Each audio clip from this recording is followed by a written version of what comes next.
रमेश एक आम इंसान था, जैसा कि हम में से ज़्यादातर लोग होते हैं। वो एक छोटी सी सरकारी नौकरी करता था। सुबह 9 बजे घर से निकलना, ऑफिस जाता, शाम को 6 बजे थका हारा लौटता। उसकी पत्नी सुनीता घर संभालती थी और उनके 2 बच्चे थे, 15 साल का राहुल और 10 साल की प्रिया। रमेश की ज़िंदगी सामान्य थी, लेकिन पिछले कुछ महीनों से वो परेशान था। उसकी सैलरी उतनी ही थी, पर खर्चे बढ़ते जा रहे थे। घर का किराया, बच्चों की फीस, बिजली का बिल, सब कुछ मिलाकर महीने के आखिरी दिनों तक उसकी जेब खाली हो जाती थी। एक दिन रमेश घर लौटा तो उसकी शर्ट पसीने से भीगी थी। उसने बैग टेबल पर रखा और सोफे पर बैठ गया। सुनीता ने उसे पानी का गिलास दिया और पूछा, क्या हुआ? आज फिर चुपचाप से क्यों हो? रमेश ने एक गहरी सांस ली और बोला, सुनीता, राहुल की कॉलेज की फीस का टाइम हो गया है। 20,000 रुपये जमा करने हैं और मेरे पास अभी सिर्फ 5,000 रुपये हैं। समझ नहीं आ रहा मैं क्या करूं। सुनीता थोड़ी देर चुप रही, फिर बोली, तुम पास वाले शिव मंदिर में जाओ ना, मन हल्का हो जाएगा।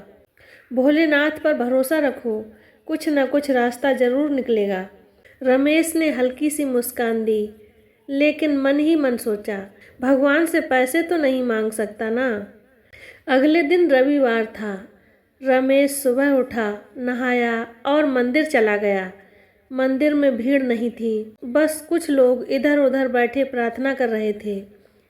रमेश शिवलिंग के सामने बैठ गया। उसने हाथ जोड़े और मन में बोला, भोलेनाथ, आप तो सब जानते हैं।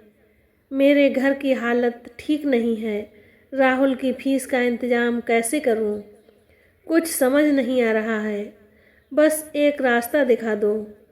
वो थोड़ी देर आंखें बंद करके बैठा रहा। तभी मंदिर का पुजारी उसके पास आया और बोला, बेटा, ये पुराना सिक्का देखो, कल कोई भक्त चढ़ा गया था। मुझे लगता है इसे तुम्हें दे दूं।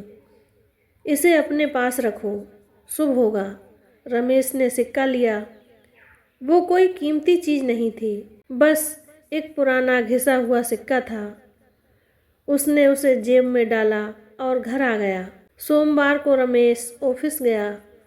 दोपहर में उसके बॉस ने उसे अपने केबिन में बुलाया।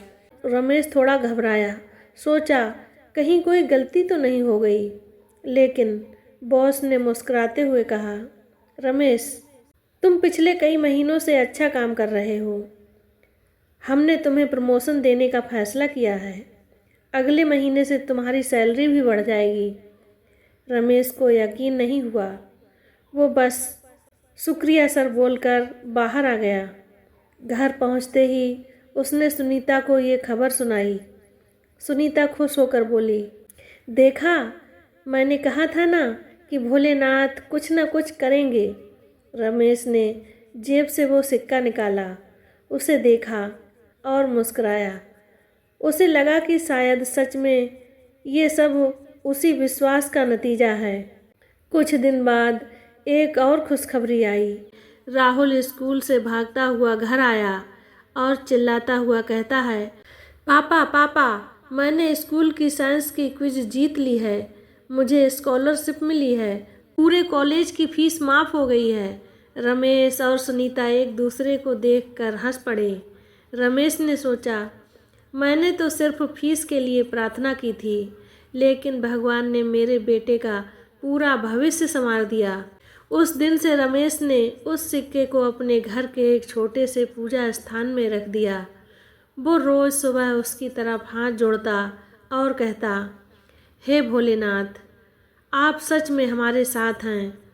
उसने अपने बच्चों को भी बताया, देखो, ज़िंदगी में मुश्किलें आएंगी, लेकिन मेहनत करो और भगवान पर भरोसा रखो। वो हमारी हर छोटी बात सुनते हैं।